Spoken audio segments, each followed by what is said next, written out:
Welcome to Goonies World. My name is Goonie, also known as Colin, and I am here with Johnny Farrow, also known as Sean. Hey, hey, hey. And Lunicorn, also known as Lynn. Howdy. And a meanie, also known as Ryan. Hello. So now we are playing a new game called Troika with an exclamation mark. Yeah. Troika! Yes, Troika! Troika. It is new to us. I think it's like 9 years old. I think it originally came out in 2015. They did a fancy edition in 2021. But it's new to me anyway. And I've heard about it for a while. I've heard good things. But I guess the system is based on the old fighting fantasy game books that they used to have out of Britain. They're kind of a British choose-your-own-adventure type series. Except you had a character sheet with the book, and you had to roll dice during the adventure and then turn to page this or turn to page that. It's my understanding this system mimics that. Some people call it UK old school. But it's the first time we've played it. I'm going to do my best. I read the rules, but we might screw something up. One thing we did decide to do that may or may not be different, we don't know, and I don't think we care, is the random spell. If anyone had started with one, we're not rolling that before the game to see which one they have. We're going to, boom, treat that as it's random in the moment. May well be the intent. I don't know. But that was a lot more fun to us. So that's how we're going to treat that. And also, Troika, the book, gives us many hints about this bizarre science fantasy setting of the game. And these, it sort of suggests the shape of things. But there are no essays, and there's no solid canon. There's a lot of detail without any context. And so we, the players, are intended to provide all that ourselves. But we do know that in this universe, there are uncountable crystal spheres set into the humpbacked sky. That's a phrase that Daniel Sell, the writer of this game, uses a lot. The humpbacked sky. You can imagine that however you like. I think maybe they created this with like Mad Libs or something. Just put in random words. Yeah, that could be. The humpbacked sky. Well, the word is humpbacked. I imagine maybe it has a very visible arch to it, perhaps. But yeah, I mean, in this setting and universe, adventurers travel between these crystal spheres. They could travel on golden-sailed barges or through eldritch portals or non-Euclidean labyrinths or other means. But we have beginning characters who have spent their whole lives so far on one of the many crystal spheres. It's a world of giant ferns and immense coral growths the size of huge mountains. And it's a butterscotch yellow sky and the city of Troika, which is a place of bizarre architecture and weird science and ludicrous cults and Byzantine government and commerce and decadence and all populated by strange folk, some human, some not. And your characters have come to Troika from your distant homelands, perhaps seeking to find a barge or a portal or a labyrinth and explore weird new worlds, maybe someday when you get some experience under your belt. But you all come to Troika at the same time, and you end up in the same place. Imagine that. And so within the great city, you want to find, obviously, a suitable accommodation for your first few days in the great city of Troika. And you've all ended up at a hotel called the Blancmange Thistle. It's an extravagant hotel, but it looks like kind of down on its luck a little bit, like maybe you could afford it. And but it's cast in old burnished gold and chrome, and When you look inside, there's chandeliers and ironwork and thick, beautiful, mismatched carpets, paintings of every style and taste and era. There's guests all over the place, but they're like buried in little nooks or deep chairs, and there are little mandrills everywhere. And yes, I mean mandrills, like the big monkey that kind of looks like a baboon with like the rainbow stripe facial markings. They're wearing little quilted vests, rushing around carrying drink trays and performing errands. And of course, there's the guest counter where one could get a room. And you can see there's a doorway with a bar past that, and there's a great cage-like elevator at the base of a huge elevator shaft that dominates the back of the room beyond that. And one of the mandrills ducks and bows and scrapes and leads the way. And you guys find yourselves more or less at the same time, even though you've never met, standing at the counter at the same time, waiting in line. And so there's that kind of awkward three people waiting in line. There's someone in front of you. He's a loud man. He's florid and red in the face, and he's wearing loud clothing as well. He's having some kind of argument with the concierge behind the desk, so you're kind of stuck there for a moment, waiting in line together. And even if you don't talk to each other at first, we can let your details and names come out when you start to talk, but maybe we'll just have each of you describe what you look like so that we've got a good visual setting of the scene. Why don't we start with who I imagine is the biggest beefcake in the room, which would be Ryan's character. Yes. So he is a very, very, very large fellow. Big boned and big muscled. Not wearing a hell of a lot of clothes. Basically sort of a fur, almost like a skirt, with this giant like leather belt holding it up, and a couple straps around across his chest, holding up this enormous backpack, where he's upon which are sheathed two or one massive greatsword, and then what he would consider a dagger, but it's basically just what would be a two-handed sword for most people. It's a normal two-handed sword for most people. Got it. Right. Okay. And he's, he's shirtless, and he's got, just enormous bulging muscles everywhere. I mean, he's got like an 8-pack underneath his giant heaving pecs, and then like, a 4-pack on the side, on either side of the 8-pack.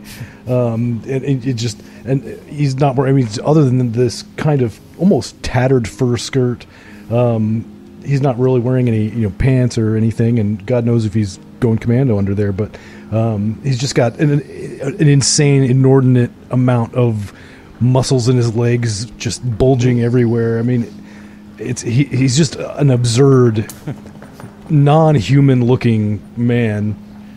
And then on top of this giant frame, and he's well over 6 feet tall, but he's just got this, his head is not sufficiently large to be proportionate to his body, so he just kind of looks weird.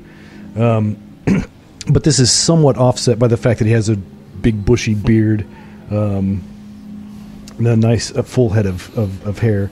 But he's got like these kind of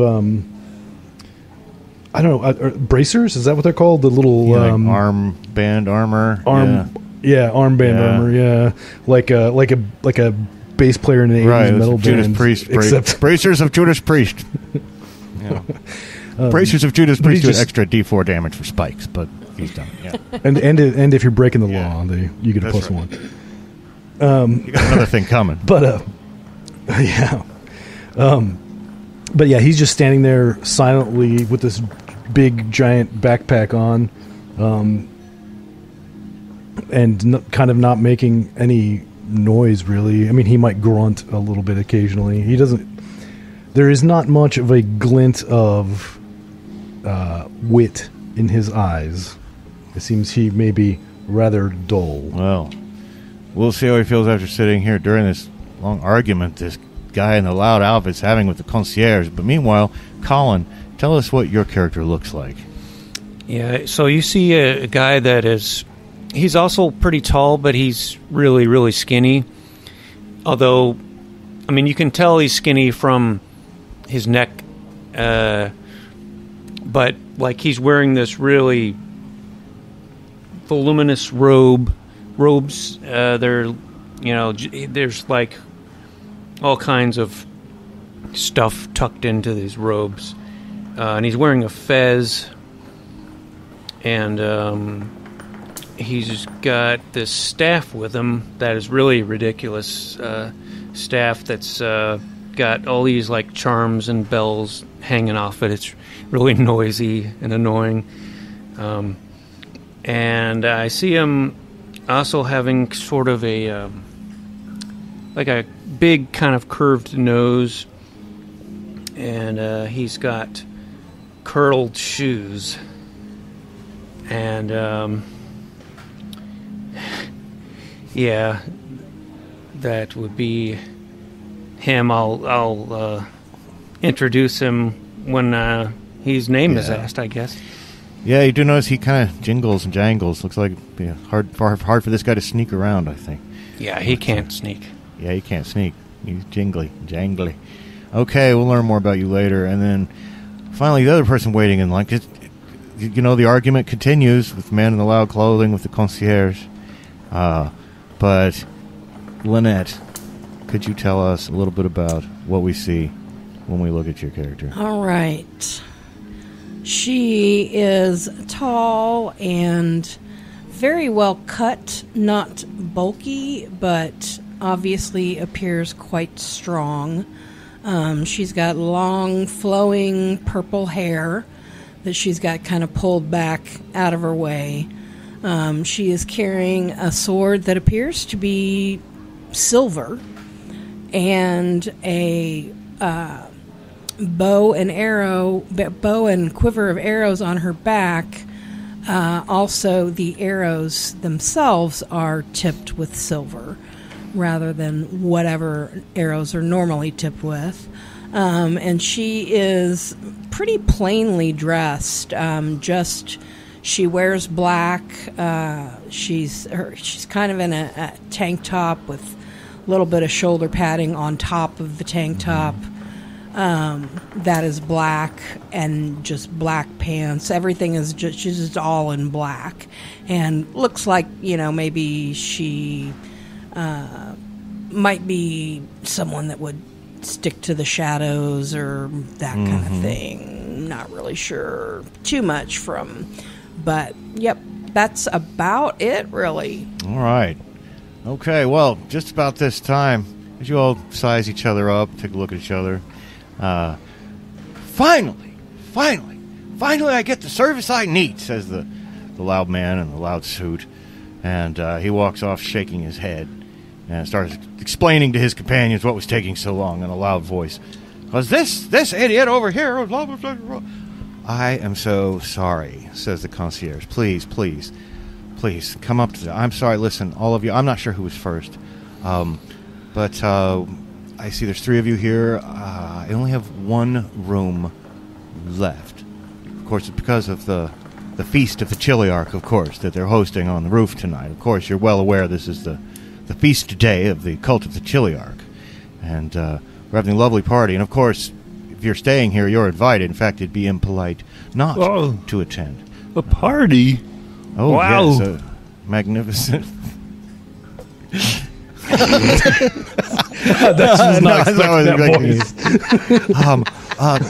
Yes, but the concierge, well, he's too professional to skip a beat the way I did. Yes, of course, the Feast of the Chiliarch. It's just held every time that the 3 sisters are in conjunction. Speaking of the nebula, of course. And that is tonight. And, of course, there will be rooftop parties all over Troika. And, of course, you must come to ours. There's only one problem. We only have 1 room left. Oh. And it's just a queen-size leisure bed. And I wouldn't want to be tempted on figuring out how all 3 of you would fill the bed, unless you somehow wish to share the room. Well, I don't know these people, but I guess if we get to know each other, then it's no problem. My name is Zolar Garbanzo. I'm a thaumaturge.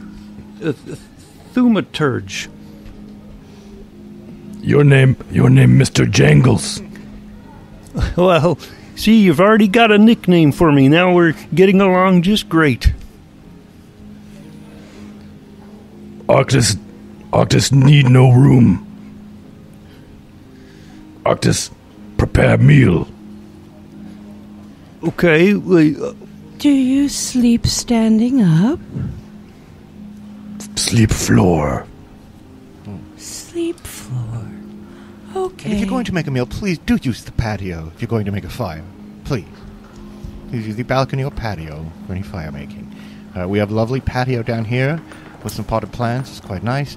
And of course, you'll have a small balcony on your room. However, that would be 5 silver pence from each of you. Can you afford that? It would be the room split 3 ways. I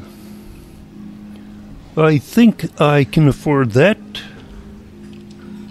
Can I have the pleasure of getting your names, who are going to be my roommates? Yes, you talk amongst yourselves, get to know each other a bit. I'm going to dust the counter over here and have deal with something else for a moment. I'll be back to you in a few. Name, Octus Sticky. Octus Sticky? Sticky. Sticky, do you need a shower or a bath, perhaps?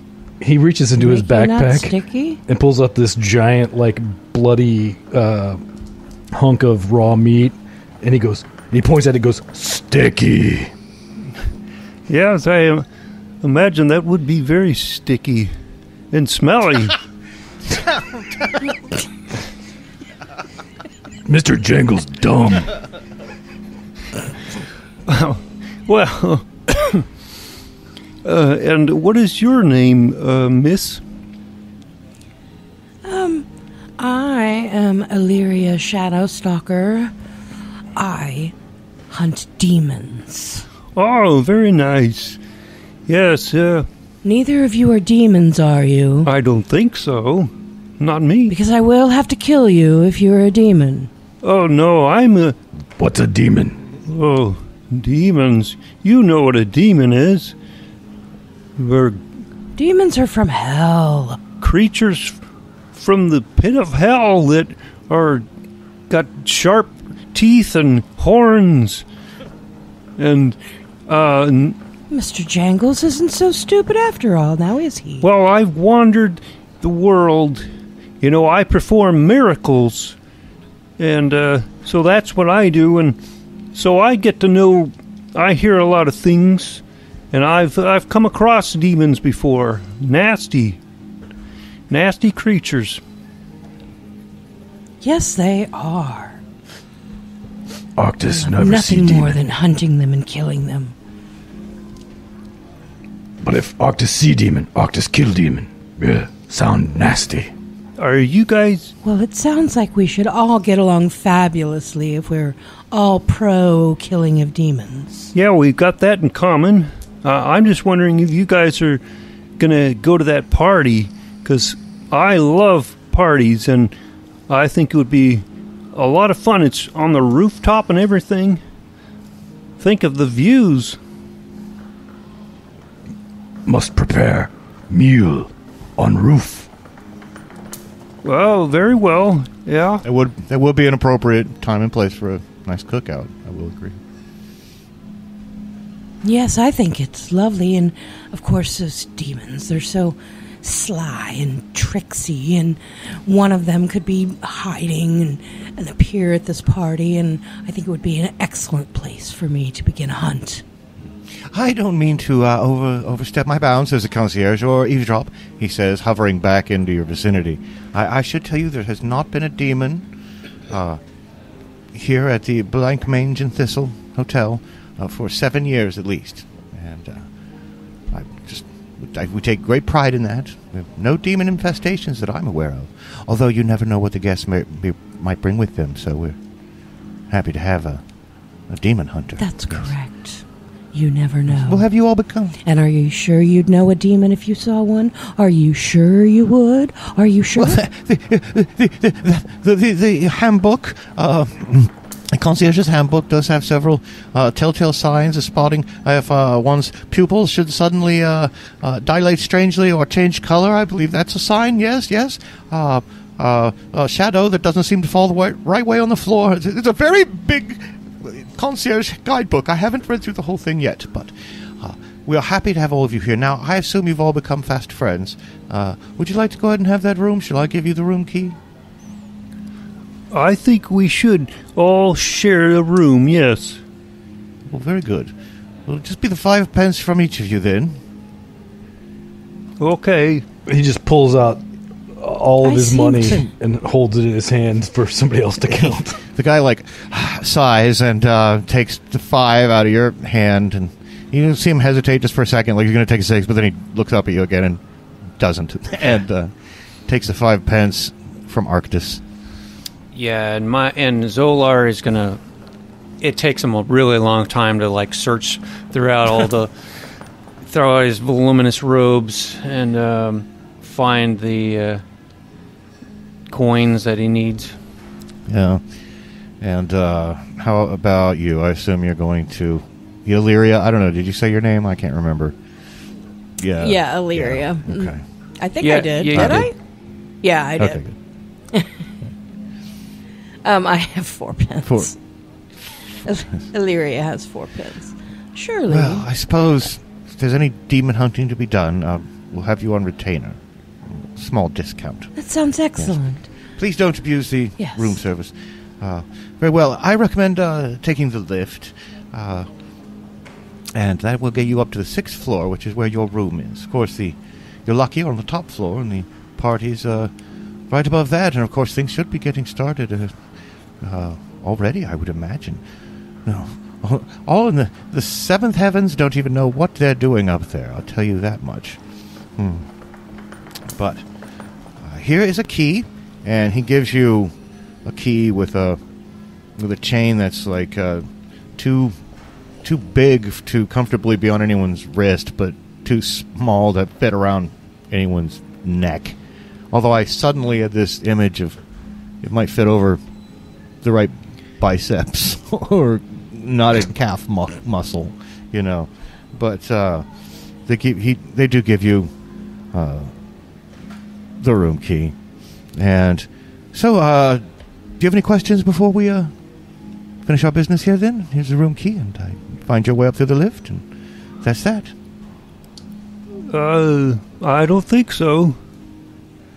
Oh, very good. Now, Well, they'd be serving dinner at the party. serving dinner at the party. Well, there should be many, many, many food items available at the party. I'm quite certain of that. I'm not in on the party planning process. Apparently, some of us aren't cool enough to engage in the party planning process here at the Blancmange Thistle. But we all have our duty. We all have our part to play in the grand scheme. Now, your room should be ready in just a few moments, but we'll have that ready for you if you want to.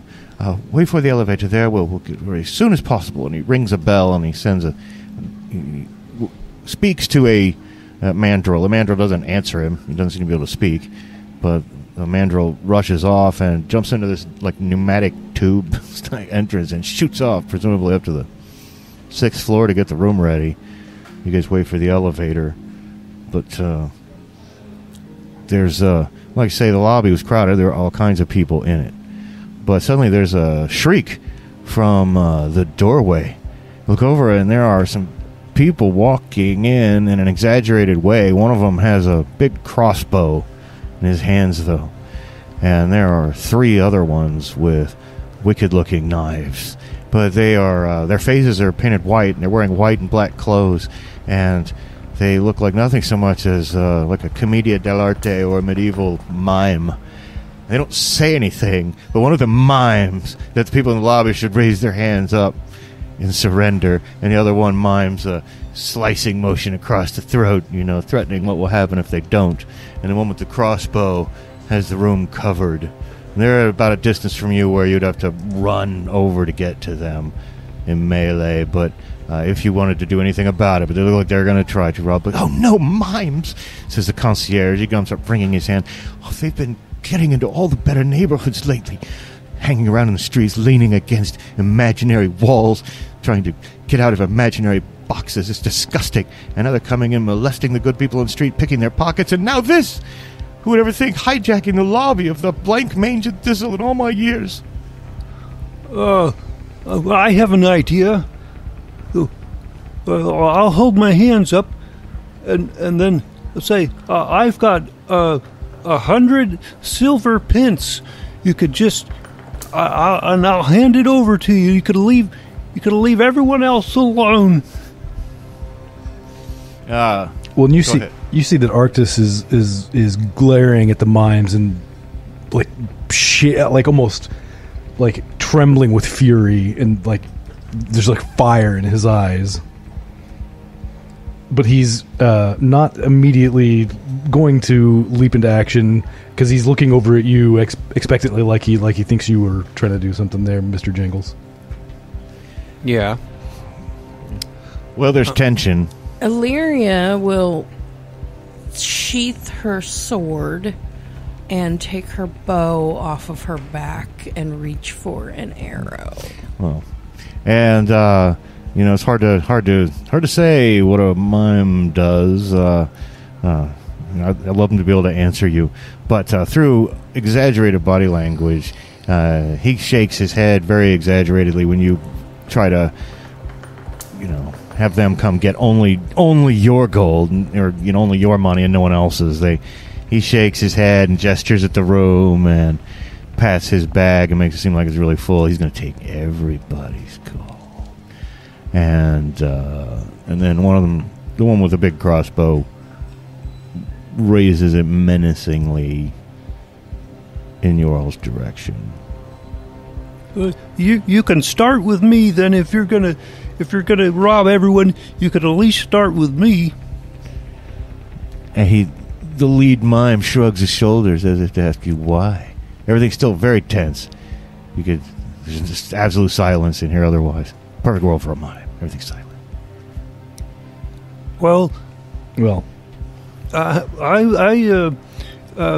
here I'm gonna walk slowly up to him, and I'm gonna pantomime giving him 100 silver pence, and because I was hoping that's all that they would accept that since they're mimes, and not have to give them actual money.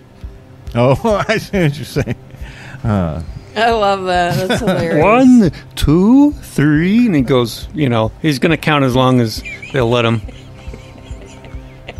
I'm assuming Arctis has put his giant hunk of meat back in his backpack. Yeah, he's carrying it, dripping on the carpet. His very small brain had an idea, and while Mr. Jangles is counting out money toward the lead mime, Arctis is going to point at one of the other mimes and just start like hand over hand, like roping him towards him,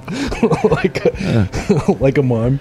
No, well, here's what I think. I think if you guys are in luck, then their mime instincts are going to kick in here. You know what I mean? They're hardened criminals, but they're first and foremost, they're mimes. They take it seriously.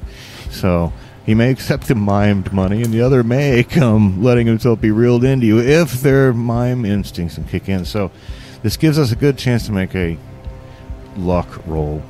Now you have a luck stat.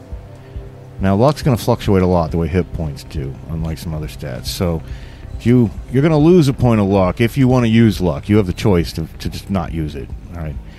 But if you want to see if that works, make your luck roll get equal to or less than your luck on 2d6, and reduce it by 1 for the moment. I got right on it.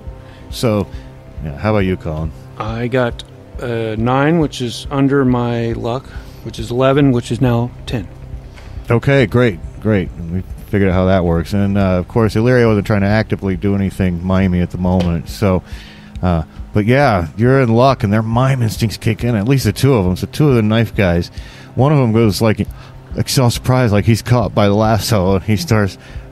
he's not dancing in, he's literally doing like thing where he's pretending to be pulled, and against his will, and staggering on the floor, and every now and then stopping for a second, but then getting yanked, and then the other one, he opens up an imaginary bag and lets you put your imaginary,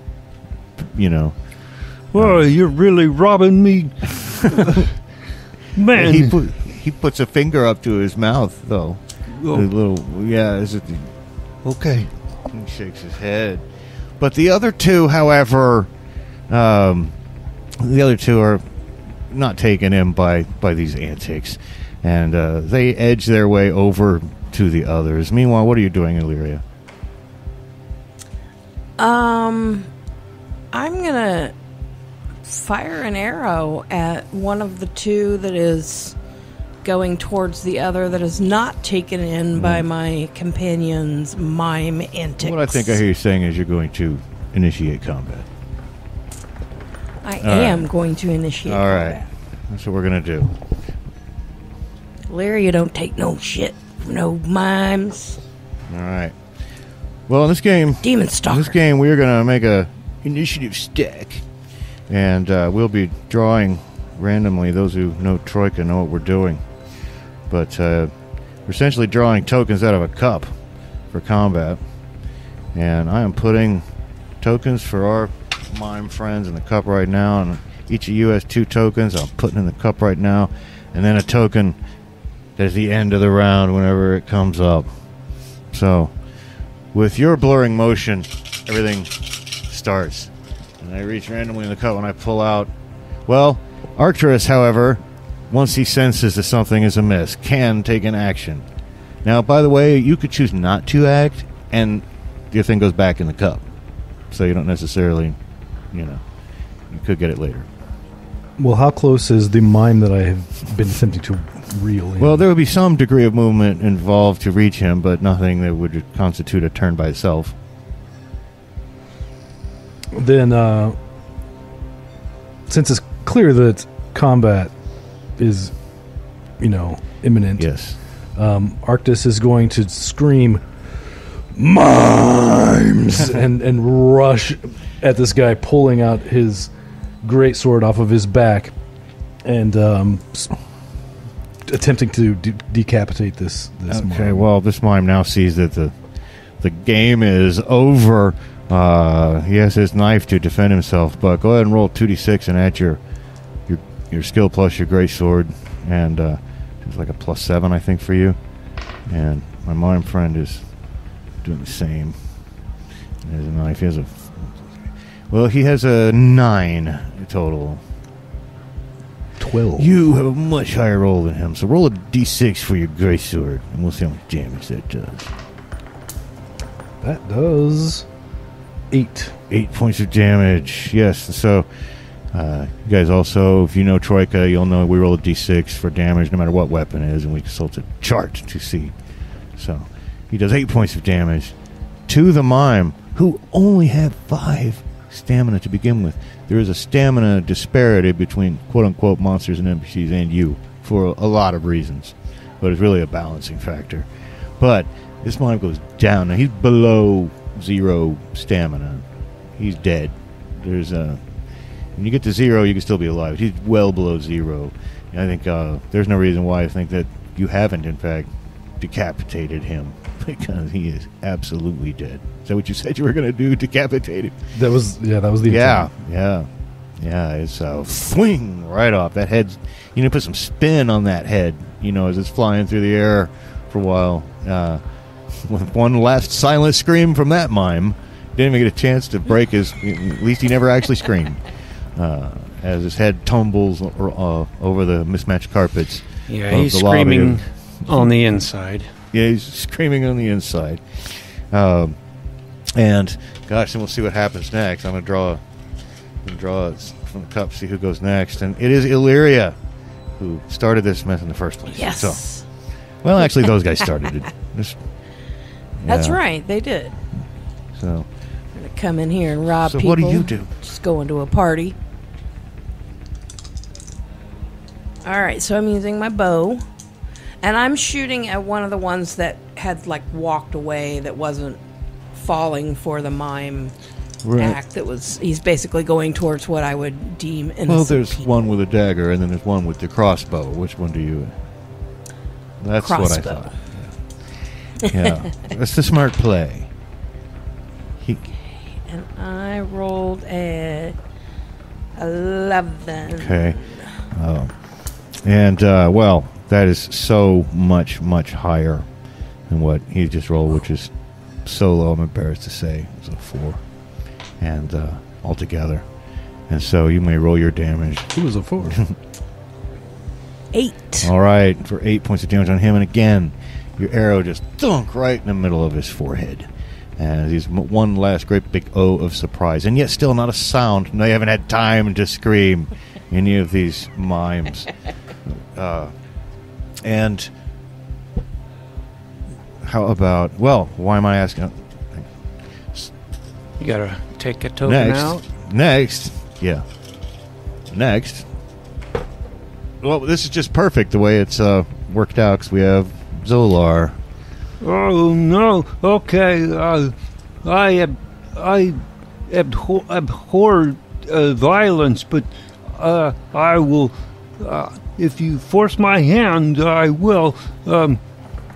So there's how many people, like combatants, are There's 2 there? who are alive. Yeah, there's 2 alive, and there was the one who's right in front of you, more or less. You know, who had been accepting your fake money into his fake bag. And then there's another one with a dagger who was never fooled by any of this business. Yeah, I'm gonna go after the dagger guy that was not participating in the miming that we were doing. Yeah. And I'm going to say, you don't like noises or sound? Well, too bad. And I'm going to strike at him with my my loud, jangly staff. And crescendo of bells, you commit violence.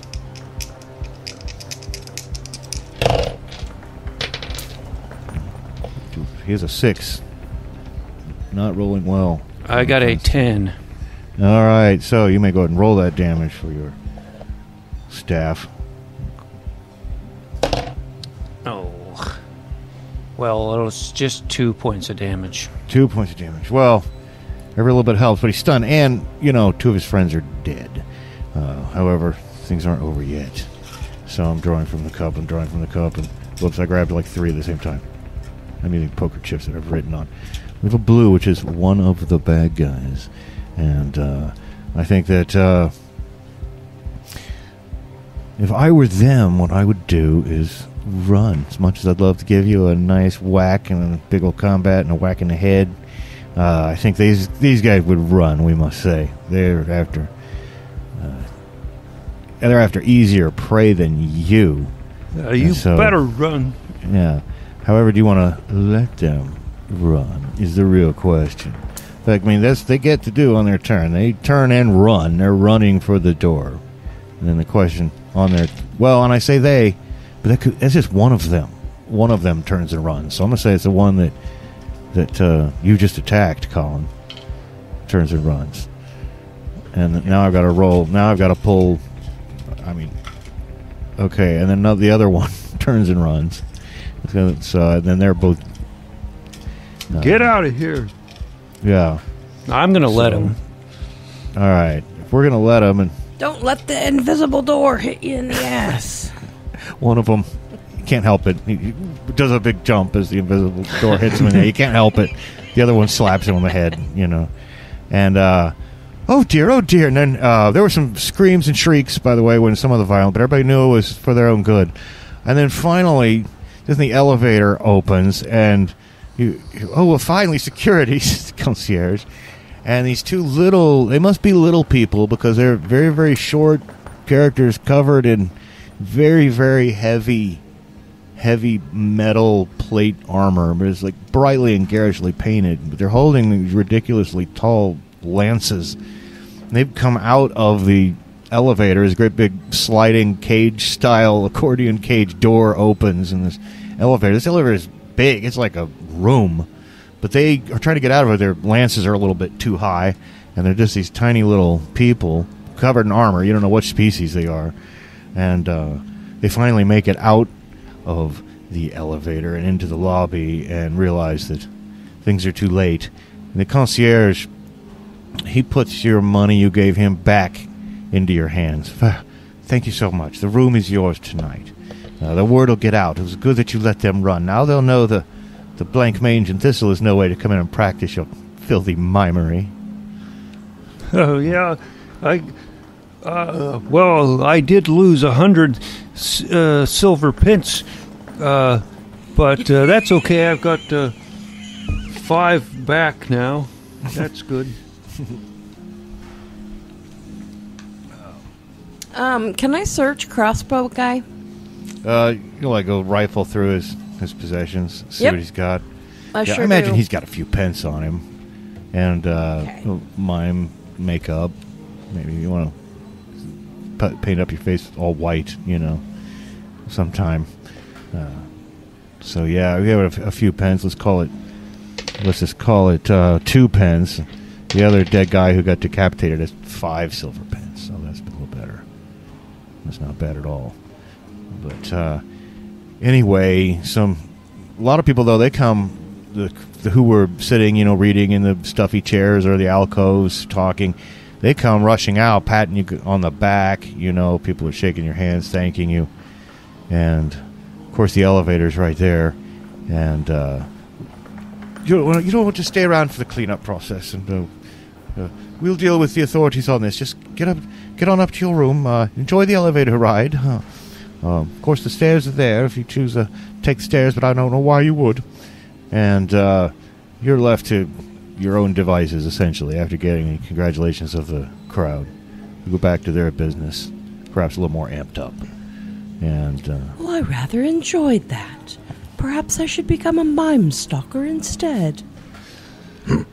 Mimes. Oh, well, yeah, I mean, if there's no demons, then I guess, maybe you should start stalking the mimes.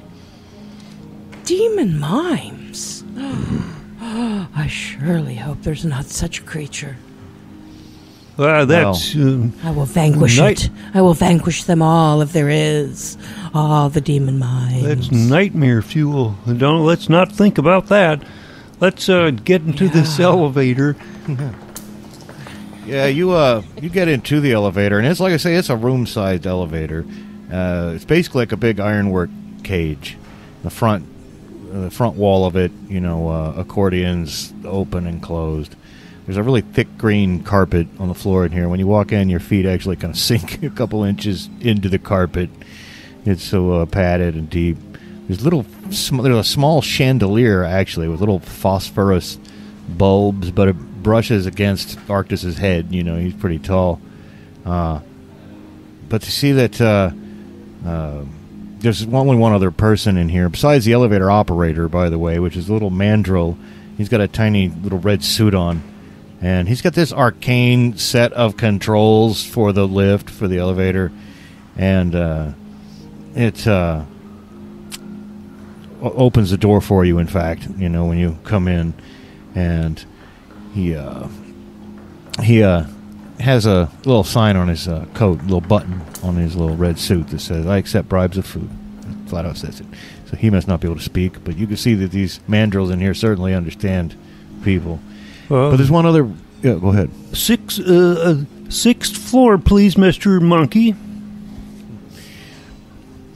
It nods its head and gives a bark, kind of a bark and a chirp. The only other person in here is this very sweet little old lady. She's wearing a blue shawl, and she's got this blue rinsed gray hair. And she has a purse that she's opening, and she gives the mandrill a bonbon. And he grabs it and takes it, swallows it, and hiccups. And she goes, "So," and he closes the great elevator, and you're on your way. "So thank you so much for dealing with those awful mimes." No one likes a mime. Before we talk more, I just have to ask you, because I wanted to do something nice for you, since you helped all those people in the lobby with those terrible mimes. But I must know, have you ever been, or are you now, affiliated with the Red Church? No, ma'am. I'm just freelance. Freelance thaumaturge. Yes, and I am a rogue demon hunter. Rogue. Angel fans, please Yes, appreciate I that. recognize that. It was Yeah, me Wesley too. used to say that. Rogue demon hunter. Rogue demon hunter. Oh, yes. Well, you big fellow, have you ever been affiliated with the Red Church? Like red meat? No, Red Church. Oh, he's not the brightest bulb, is he? Sweet person. But you know what? He's honest, isn't he? And so he gets a bonbon. And she opens up her purse and she gives you Arctus. When she opens up the purse and you can choose a bonbon. There's blue, red, yellow, black, purple, and green. Which sounds good. You choose any bonbon you like. Me like super bonbon. Super bonbon. Super. Well, you can choose blue or red or yellow or black or purple or green. Oh, my, do you know your colors? Well, me colorblind. Oh, you poor dear. We'll just grab one at random. Go ahead and roll a d6. 3. Well, you grabbed... Oh, yellow. You grabbed yellow. It tastes like lemon. But wait, don't eat it until you really need it. Or wait till after your dinner. Okay. Okay. May I have a purple bonbon? Oh, yes, you to can match have my a purple. lovely hair. Yes, lovely. It tastes like licorice. But don't eat it until after your dinner, or you'll spoil your appetite. After all, you're not a mandrill, are you? She pats the mandrill on the head. This is the slowest elevator in the world, by the way. Well, I want a bonbon too. Of course, that was my intention to give you a bonbon. Now, would you like a blue bonbon, or a red bonbon, or a yellow bonbon, or a black bonbon, or a purple bonbon, or a green bonbon? Don't you have white bonbons? It's the color of my robes. No, I don't like the white ones. Oh, well, I forgot the colors and I was so focused on white. Well, that's disturbing in many levels, but maybe you'd like to just reach at random and grab a random bonbon. Yeah, I don't have any preference. I'll go with random. Okay, don't peek, she says, holds her purse away from you a little bit. Oh, 1. Okay, well, you ended up with a blue bonbon. Oh, they're delicious. They taste like lavender. But don't eat it until after your dinner. Oh, yes, ma'am. Well, wait till you really need it. Blue bonbon. So, I must ask, are you going to be visiting the porcelain martyrium of St. Jude? Oh, tell us more. I just want... We're new in I just town. want to know if you... What, you don't know anything about the... Well, why wouldn't you know already about the porcelain martyrium of St. Jude? Well, Because we're new in town. I've heard of it, and but we're actually going to go to a party as soon as we get checked into our room and everything. We were going to head to a party, so I don't know if we have time to go to that place that you said. Oh, I see. Well, you answered honestly. You each deserve a bonbon. And she opens up her bag and lets you each pick a bonbon again. You can either grab a random one or pick your favorite color. Oh, okay. I'm spoiling you, but don't eat it until after your supper. Roll the 3. Okay, well, you get a yellow bonbon. All right. Make sure you write down the colors. I'll take a black one this time. Oh, tastes like sesame seeds. So delicious. And I rolled a 4. That's what another black one. Tastes like sesame seeds. So good. All right. And just then, a bell rings, and the second floor doorway opens. I should say that the lift itself is a cage, so you can see the walls of the shaft, right? The shaft it looks like they're painted different colors as they get to each floor, right? So kind of seems like very gradually it goes from blue to red, and then there's a ring. Outside the door is a cloud of green gas with little bladders floating in it. The little bladders support like jewelry, much like your ear would. You know, he's decorating himself. The little mandrill takes out this little gas mask from the little emergency door and he puts it on. And the old lady goes, "Well, this is my time to leave." And she gets off as the mandrill then opens the... where's our gas masks? The little mandrill makes a shrugging motion. And then the gas form just kind of enters the chamber. And I don't know if you guys want to leave or what, but the mandrill goes to close the... I will say it's not entirely enclosed, right? It's a cage and a shaft, so... but the smell is... The smell is somewhat bad, though. Makes your eyes burn, kind of back of your throat burn, and it smells like a kind of sweet, but kind of like a fart, but kind of like just some really strange bad gas, and yet the jewelry that it's wearing in these little gas bladders is amazing. It's hard to tell where its eyes are unless it's facing front. The jewelry itself is very tempting. Should anyone wish to... You know, none of you are thieves per se, though, but a thief or burglar would be sorely tempted to reach into the gaseous body and try to take one of the bladders. But it turns around as if to look at you and seems to nod politely. But if anyone wants to avoid any further... So far, it's just been gross. But as I said, it's the world's slowest elevator. This is not something you can make conversation with.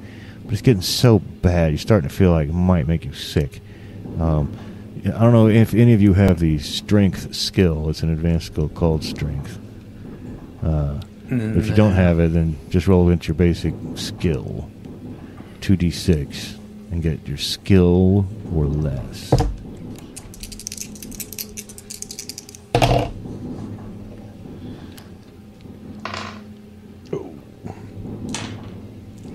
No. No. Oh, no. Well, all of you are just overcome with nausea. And all of you can't help but be politely sick, which I'm interpreting as spitting up a little bit in one's mouth before one gains control. And you're swooning a bit. But luckily, the ride does not go on too much longer than that. And there's another great ding as the walls turn green outside the cage of the lift, and the mandrill opens the door for the big gaseous blob and thank God, lets it off, and then the monkey takes off his little gas mask and looks at you and smiles with a great big toothy, sarcastic, 1970s movie monkey making fun of you smile. And I think that's funny, do you, monkey? I couldn't take much more of that. I was going to say we'd get off on the third floor too if he hadn't got off. Yeah, and I will say this: you can always stop and get off. That is accounted for, just so you know. And stairs are also accounted for if you should get sick of riding this elevator. You have other options before you, but if you would like...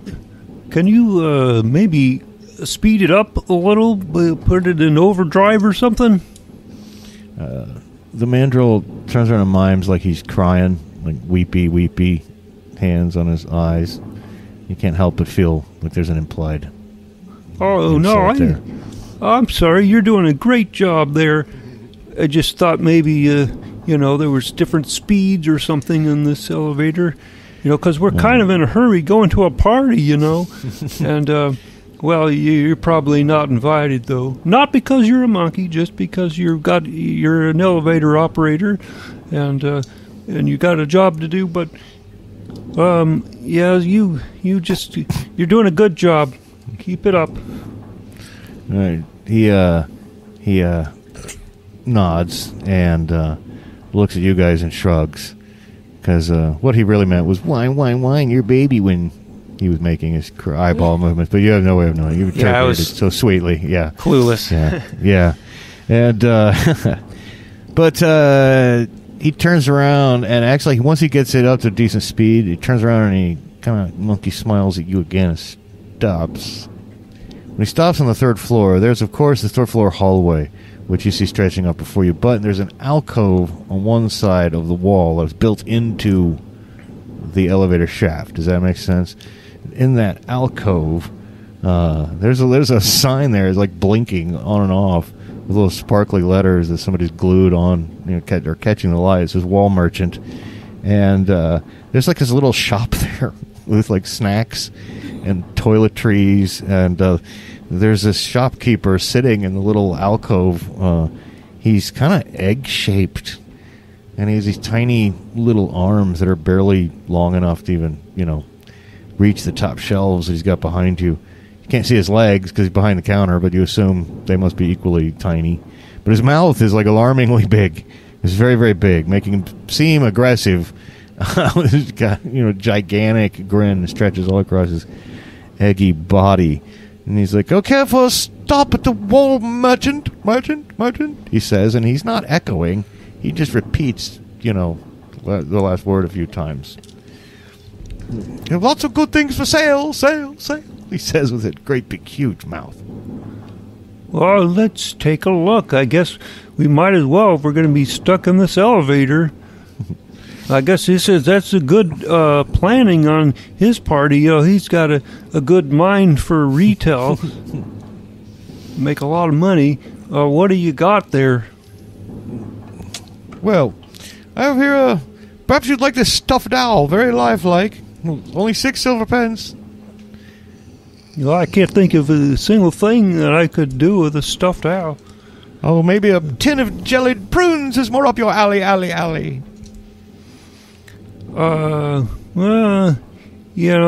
Prunes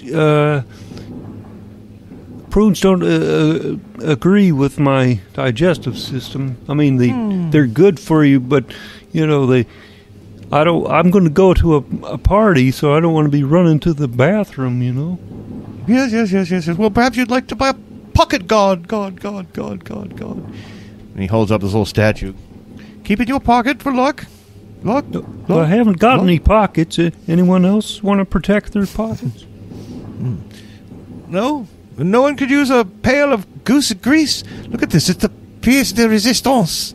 And he holds up this dripping bucket of goose grease. How much? Well, for you, only 5 pence, because I can see you're a man who knows his meat and his greases.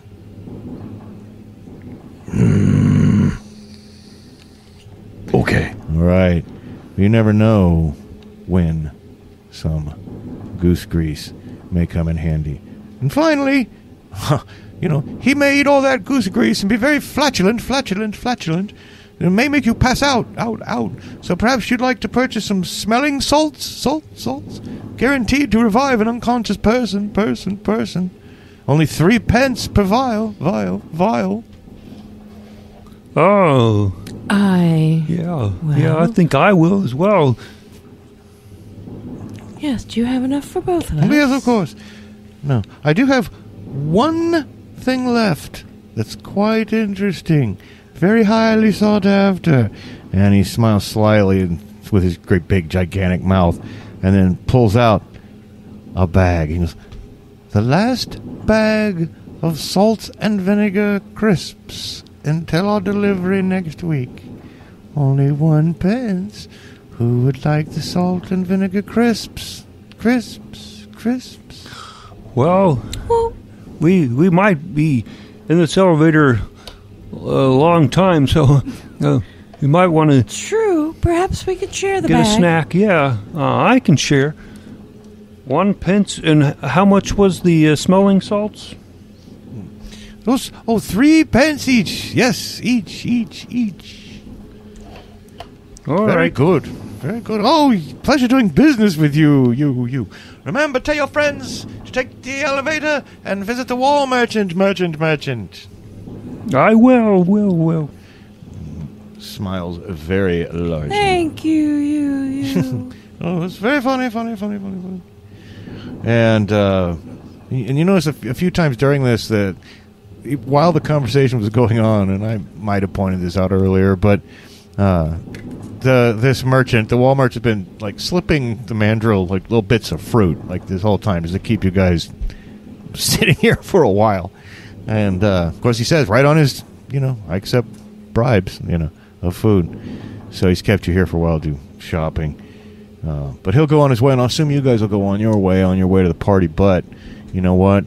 We're probably going to have to continue exploring this weird environment of the Blancmange Thistle Hotel next time. So we'll see you then. Hey everybody, if you like our podcast, don't forget to leave us a good rating and or review on Apple Podcasts, Podchaser, Spotify, or wherever you're able. Subscribe to us on YouTube, follow us on Twitter at Goonies_World, and check out our website at GooniesWorldPodcast.com. Email us at GooniesWorldPodcast@gmail.com. Thank you for listening.